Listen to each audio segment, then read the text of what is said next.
Hello বন্ধুরা, আমরা চলে এসেছি নতুন আরেকটা ভিডিও নিয়ে। আমি সিদ্ধার্থ। তো বন্ধুরা, আপনারা কেমন আছেন? আশা করছি আপনারা খুব খুব খুব ভালো আছেন। আমি রিনি, আর আপনারা দেখছেন ইন্ডিয়ান কাপল রিয়াকশন প্রো। আর আজ যে ভিডিওটা আমরা দেখবো, ভিডিওটা মোহাম্মদ আবু তাহা আদনান সাহেবের ভিডিও, এবং ভিডিওটার টপিক হচ্ছে যে মুসলিমরা সাবধান। তো উনি কি বিষয়ে সাবধান করছেন সেটাই আজকে এই ভিডিওতে দেখব, এবং ওনার যে কোনো ভিডিওই প্রচণ্ড সায়েন্টিফিক্যালি কারেক্ট হয়। তো আশা করছি এই ভিডিওটাও সেরকমই হবে। তাই একদম সময় নষ্ট না করে আমরা সোজা চলে যাব ভিডিওতে। আর বন্ধুরা, অরিজিনাল ক্রিয়েটারের লিঙ্ক দেওয়া আছে ডেসক্রিপশন বক্সে। অরিজিনাল ক্রিয়েটারকে নিশ্চয়ই সাবস্ক্রাইব করবেন। আমাদের চ্যানেলটা যদি সাবস্ক্রাইব না করে থাকেন তাহলে প্লিজ প্লিজ প্লিজ সাবস্ক্রাইব করুন, আর অনেক অনেক করে শেয়ার করুন। ভিডিওটা যদি আপনাদের ভালো লেগে থাকে একটা লাইক তো নিশ্চয়ই করবেন। ভালো লাগুক খারাপ লাগুক, যে কোনো মতামত কমেন্ট বক্সে নিশ্চয়ই জানাবেন। তাই একদম সময় নষ্ট না করে আমরা সোজা চলে যাব ভিডিওতে। হ্যাঁ, তো শেষ অবধি আপনারা ভিডিওটা দেখবেন। So let's start. Okay. Audio jump.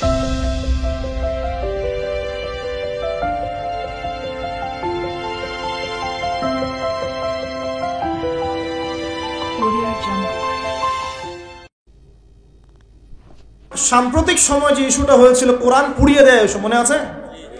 কোন দেশ পুড়িয়ে দিয়েছিল? সুইডেন, মনে আছে? তো এই ইস্যুটা নিয়ে কিন্তু সবচেয়ে বেশি প্রতিবাদ করেছে যে রাষ্ট্রটা, তার নাম তুরস্ক। কথা বুঝতে পারছেন? শুধু তাই নয়, ওই ন্যাটোতে যোগদানকে কেন্দ্র করে ন্যাটোর সাথে তার একটা কনফ্লিক্ট চলছে। সুইডেন, ডেনমার্ক, ফিনল্যান্ড এরা যে ন্যাটোর কাছাকাছি আসতে চাচ্ছে, তুরস্ক ডিফিট করছে, না আসা যাবে না। এটা নিয়ে পশ্চিমাদের সাথে তার খুব বাকবিতণ্ডা চলছিল লাস্ট কয়েকদিন ধরে। বাকবিতণ্ডা চলছে পশ্চিমাদের সাথে। এবার আপনাকে কয়েকটা পয়েন্ট বলি। নেদারল্যান্ডের সেই বিজ্ঞানী কেমন করে বলল যে দেড় মাসের মধ্যে এটা হতে পারে, এক পয়েন্ট। দুই নাম্বার হচ্ছে এই কয়েকটা ইস্যুর পরে, কোরআন পুড়িয়ে দেয় ইস্যু, তুরস্কের প্রতিবাদ, ন্যাটোর কনফ্লিক্ট ইত্যাদি, এই ইস্যুগুলোর মধ্য দিয়ে যখন উত্তপ্ত বাকবিনিময় হচ্ছে, তখন ব্রিটেন, জার্মানি আর ইউএসএ তারা বলে দিয়েছিল 7-10 দিন আগেই বলে দিয়েছিল যে আগামী 10 দিনের মধ্যে তুরস্কে একটা ভয়াবহ হামলা হতে পারে। কি হতে পারে? হামলা। তারা বলেছে সন্ত্রাসী হামলা হতে পারে। তুরস্কের পররাষ্ট্রমন্ত্রী ব্রিফ করছিলেন, দেখলাম তিনি বলছেন যে তারা বলছে আমাদের এখানে কিছু একটা হবে, কিন্তু কি হবে কিভাবে হবে তারা বলছে না। এই পয়েন্টটা এখনো মিলাতে পারছি না। আর তৃতীয় পয়েন্টটা আরো মারাত্মক। এই ভূমিকম্পের ঠিক 3 দিন আগে ওই 3টা কান্ট্রি তুরস্ক থেকে তাদের কনসুলেট, যে পররাষ্ট্র অধিদপ্তরগুলো থাকে, এগুলো গুটিয়ে চলে গেছে দেশে। তারা কেন 2 দিন আগে 3 দিন আগে সব গুটিয়ে চলে গেল? তবে কি তারা কিছু জানতো? তবে কি এখানে কোনো কিন্তু আছে?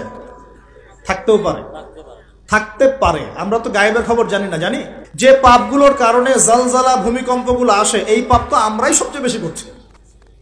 তা আসা তো কথা আমার এখানে থাকে। বুঝতে পারছেন না মনে হয়?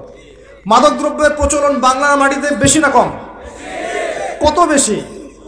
প্রচন্ড রকম বেশি। বেশি না? নগ্নতা, বেহায়াপনা বেশি না কম? গান বাজনা, বাদ্যযন্ত্র বেশি না কম? সংস্কৃতির দোহাই দিয়ে আমরা সবাইকে এগুলো শোনাচ্ছি কিনা? নগ্নতা, ব্লু ফিল্মস, পর্নোগ্রাফিতে আমরা কি পিছিয়ে নিয়ে এগিয়ে? করাপশন, দুর্নীতিতে আমরা কত নাম্বার? আজকে আসছি 12, আগে ছিল 13, আজকে হয়েছে 12। মাশাআল্লাহ, উন্নতি হয়েছে আমাদের। আচ্ছা, তারপরে এই যে আমানতের খেয়ানতে আমরা পটু না কম না বেশি? একটা হাতি উপর থেকে আস্তে আস্তে এখানে মাছি হয়ে যায় কিনা? একটা হাতি উপর থেকে আস্তে আস্তে মাছি হয়ে যায় কিনা? মানুষ সম্পদ লুটে পুটে খাচ্ছে কিনা? তো ভূমিকম্প আসার যে কারণগুলা, এগুলো তো আমরা ফার্স্ট। তাহলে ওখানে এত বড় আযাব কেন? এটা প্রশ্ন না? আল্লাহ পাক উত্তর ভালো জানেন। তবে হতে পারে এটা পুরো মুসলিমদের জন্য একটা শিক্ষা। যদি তোমরা সতর্ক না হও তাহলে তোমাদের কাছেও কিন্তু এই আযাব আসবে। আর ওই বিজ্ঞানী, যে বিজ্ঞানীর কথা বললাম, তার ব্যাপারে আজকে রিসার্চ করতে গিয়ে দেখলাম সে আরো একটা নিউজ দিয়েছে। সে বলেছে যে খুব সাম্প্রতিক সময়ে, অদূর ভবিষ্যতে, সে বলছে যে চায়না, পাকিস্তান, বাংলাদেশ, আফগানিস্তান, এই পুরো কন্টিনেন্টে আর একটা ভয়াবহ ভূমিকম্প হতে যাচ্ছে। দুটো প্রশ্ন করবো, সে কেমন করে এস্টিমেট করতে পারে, আর তার কথা ফলতেছে কিভাবে? তবে সায়েন্স বলছে, এবং কোরআন হাদিস থেকে আমরা এটাও দেখছি যে হ্যাঁ, ভূমিকম্প যে পাপের কারণে আসে, এই পাপগুলো আমরা কিন্তু করছি, কম বেশি সবাই করছি। আর 2 নাম্বার হচ্ছে যে টেকটনিক প্লেটের কথাগুলো বলা হয় বা এই যে ফ্রন্ট লাইনগুলোর কথা বলা হয়, এগুলোও কিন্তু আমাদের দেশ পাকিস্তান, আফগানিস্তান, চায়নার দিকে আছে, মায়ানমারের দিকে আছে। আর এটা হাদিস থেকে আমি জানি কিয়ামতের আগে আগে 3টা বড় বড় ভূমিকম্প হবে। কয়টা ভাই? 3টা। এই কিয়ামতের 10টা বড় আলামতের মধ্যে এই 3টা হচ্ছে অন্যতম। নবীজি বলেছেন, একটা হচ্ছে পৃথিবীর পূর্ব দিকে যেখানে আমরা বসবাস করি, Bangladesh, Pakistan, Sri Lanka, India, Myanmar, Indonesia, Malaysia, এই পূর্ব দিক, এদিকে একটা ভূমিধস হবে। একটা হলো পৃথিবীর পশ্চিমে, মানে ওই যে পশ্চিমা সভ্যতা, যেখানে যাওয়ার জন্য আপনি ব্যতিব্যস্ত হয়ে আছেন। আর 3 নাম্বার হচ্ছে পৃথিবীর মাঝখানে জাজিরাতুল আরবিয়া, আরাবিক পেনিনসুলার মধ্যে একটা ভূমিকম্প হতে পারে। এই 3টা হবেই, রাসূল সাল্লাল্লাহু আলাইহি ওয়াসাল্লাম বলেছেন। আর তিনি আরো বলে গেলেন যে বা'দাহু সানাওয়াতু জালাজিল, মহামারীর পরে আসবে ভূমিকম্পের বছরগুলো। এই পুরো বিষয়গুলো একত্রিত করলে আমাদের সচেতন হওয়ার দরকার আছে কি নাই? এখন কি আমরা সবাই 20-30 তলা বিল্ডিং বানানো শুরু করব? সচেতন মানে কি? আমরা কি আশ্রয় কেন্দ্র বেশি বেশি বানানো শুরু করব? আমরা আরো ওই যে কিছু কিছু সিমেন্টের অ্যাড দেখায়, এই সিমেন্টে বাড়ি বানালে ভূমিকম্পেও কাঁপবে না, এগুলো করব আমরা? নাকি সর্বপ্রথম কি প্রয়োজন? আধ্যাত্মিক পবিত্রতা প্রয়োজন, তাসকিয়া প্রয়োজন। আল্লাহ পাক আমাদের সবাইকে তওবা করে ফিরে আসার তৌফিক দান করুন। একই সাথে পশ্চিমাদের সমস্ত ষড়যন্ত্রের ব্যাপারে চোখ কান খোলা রাখার তৌফিক দান করুন। দুটোই দরকার আছে, আছে কি নাই? দুটোই দরকার আছে। আপনারা বাসায় গিয়ে একটা প্রযুক্তি সম্পর্কে পড়াশোনা করেন, আমি আর কিছু বলে দিব না পাবলিকলি। প্রযুক্তিটার নাম হচ্ছে হার্প, HAARP, হার্প। এই প্রযুক্তি কি, কেন, এর দিয়ে কি করা যায় না করা যায়, এটা নিয়ে একটু বাসায় গিয়ে পড়াশোনা করে দেখেন, মনে থাকবে? HAARP, হার্প, মনে থাকবে?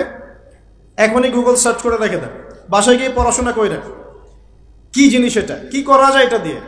আপনাকে বলে দেই, দাজ্জাল কিন্তু জলবায়ু নিয়ন্ত্রণ করাও শুরু করবে, কেন সে পুরো বিশ্বটা শাসন করবে।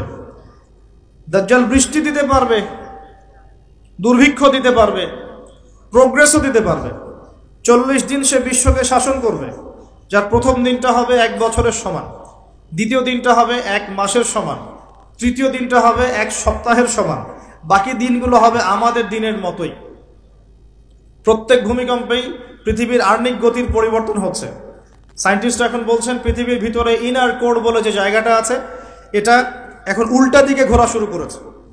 তো একদিন যে 1 বছরের সমান হবে, এই বিষয়ে আমার কোনো সন্দেহ নাই। মহাবিশ্বে এমন কিছু একটা হবে যাতে করে পৃথিবীর আর্নিক গতির মধ্যে পরিবর্তন আসবেই। না হলে নবী সাল্লাল্লাহু আলাইহি ওয়াসাল্লাম বলতেন না প্রথম দিনটা হবে 1 বছরের সমান। সাহাবীরাও প্রশ্ন করছেন, ইয়া রাসূলুল্লাহ সাল্লাল্লাহু আলাইহি ওয়াসাল্লাম, আমরা তখন কিভাবে নামাজ পড়ব? নবীজি বললেন, তোমরা অনুমান করে হিসেব করে নামাজ পড়ে নিবে। মনে করেন যদি এখন সূর্য আর না ওঠে, তাহলে কি আমরা একটা টাইম বের করে করে নামাজ পড়তে পারবো না? মনে করেন সকালে সূর্য উঠেছে আর রাত হচ্ছে না, আটকে গেছে পৃথিবী, তাহলে কি টাইম হিসেব করে করে নামাজ পড়তে পারবো কিনা? নবীজি এই পরামর্শ দিচ্ছিলেন যে তোমরা সময় হিসেব করে নামাজ পড়ে নেবে। দ্বিতীয় দিনটা হবে 1 মাসের সমান, আর তৃতীয় দিনটা হবে 1 সপ্তাহের সমান, এবং সে এই পৃথিবীটাকে শাসন করবেই। এবং নবীজি একটা হাদিসে বলছেন, পৃথিবীর মক্কা মদিনা বাদ দিয়ে এমন কোনো জায়গা নাই যেখানে সে বিচরণ করবে না। সলফে সালাহিন বলছেন তার বিচরণ দুভাগেও হতে পারে। এক, সে নিজে বিচরণ করবে, আল্লাহ তাকে সেই ক্ষমতা দিবেন, অথবা সে প্রত্যেকটা জায়গায় তার অনুসারী তৈরি করবে যারা তার হয়ে কাজ করবে। দুটো ব্যাখ্যাই যৌক্তিক, যৌক্তিক না? একজন ব্যক্তি কি একা একাই বিশ্বকে শাসন করতে পারে, নাকি তার কোনো ফলোয়ার্স লাগবে? ফলোয়ার্স লাগবে না? এখানে তার ফলোয়ার্স কারা? নবীজি বলছেন ইস্পাহানের 70,000 ইহুদি তাকে ফলো করবে।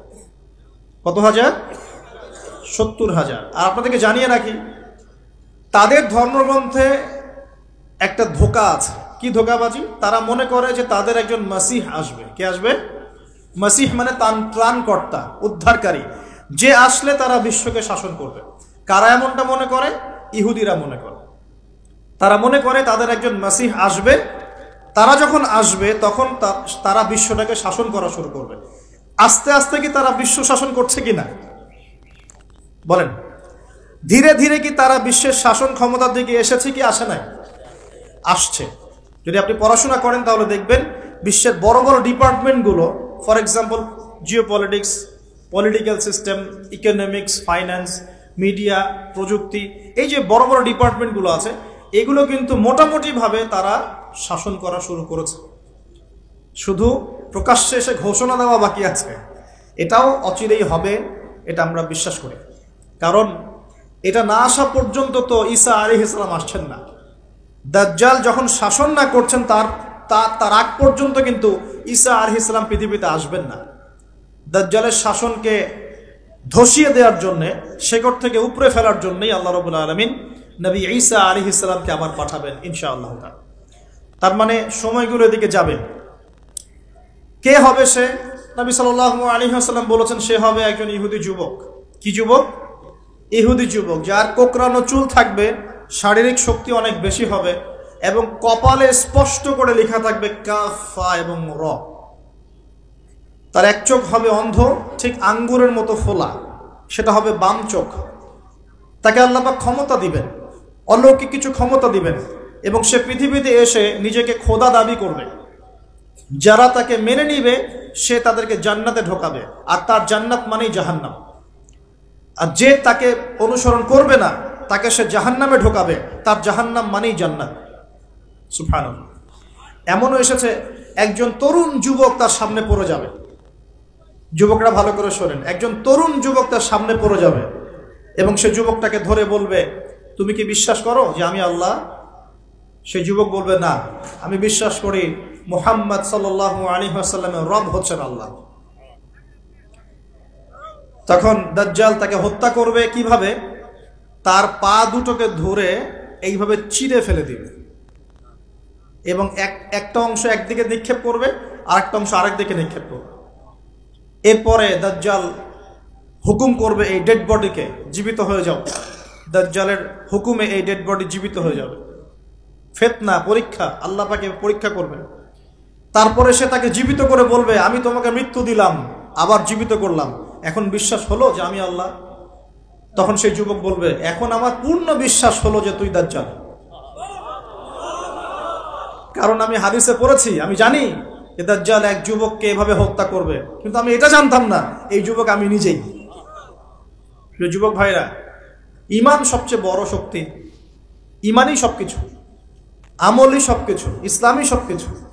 আমরা যেগুলোর পিছনে ছুটছি, মেয়ে, গার্লফ্রেন্ড, পর্নোগ্রাফি, ফ্রি মিক্সিং, হ্যাঁ, অহেতুক কিছু সময় নষ্ট করা, মারামারির মধ্যে লিপ্ত হওয়া, কিশোর গ্যাং, ড্রাগ এডিকশন, এগুলো সব ধোঁকাবাজি। এগুলো আপনাকে শান্তি দিবে না। আপনাকে শান্তি দিবে দুটো জিনিস, এক হচ্ছে 5 ওয়াক্ত সালাত, আর 2 নম্বর হচ্ছে আল্লাহ রাব্বুল আলামিনের কোরআনুল কারীম। ইনশাআল্লাহ নিয়াত করতে পারি তো ইনশাআল্লাহ 5 ওয়াক্ত নামাজ পড়বো জামাতে, আর রমজান মাসে কোরআন খতম দিব ইনশাআল্লাহ। যারা কোরআন পড়তে জানি না, রমজান আসার আগেই কোরআন তেলাওয়াত করা শিখবো ইনশাআল্লাহ। যারা জানি, পুরো রমজানে আলিফ লাম মিম থেকে শুরু করে একদম মিনাল জিন্নাতি ওয়ান নাস পর্যন্ত আমরা অর্থ সহ পড়বো ইনশাআল্লাহ। পারা যাবে ইনশাআল্লাহ। ইন্নামাল আমালু বিন্নিয়াত, কাজের ফলাফল কিসের উপর? নিয়াতের উপর। নিয়াত করেন ইনশাআল্লাহ তাআলা, আল্লাহ রাব্বুল আলামিন আপনাকে তৌফিক দিবেন ইনশাআল্লাহ। অপূর্ব সুন্দর একটা ভিডিও। মানে উনি যে বক্তব্যগুলো রাখছিলেন, আমি প্রথমেই ভিডিও শুরুতেই বলেছিলাম যে উনি প্রচণ্ডকালী সায়েন্টিফিক্যালি কারেক্ট বক্তব্যগুলো রাখেন এবং ওনার বক্তব্যর মধ্যে কিন্তু আজকের যে মডার্ন সায়েন্স তারও এক্সাম্পলগুলো থাকে। তো প্রথম কথা যেটা উনি বলছিলেন যে পাপগুলো আমরা করছি, এটা খালি বাংলাদেশ বলে আমার মনে হয় না, আমাদের এই সাবকন্টিনেন্টেই প্রচণ্ড রকমের এই জিনিসগুলো বেড়ে গেছে, প্রত্যেকটা জিনিসই। মানে আজকে যে জিনিসগুলো উনি বললেন, মানে করাপশন, নেশা এবং এই যে রকম ড্রেস পরা বা এই যে নাচ গান, যে রকমের নাচ গান, তো এই জিনিসগুলো খালি বাংলাদেশ বলে না।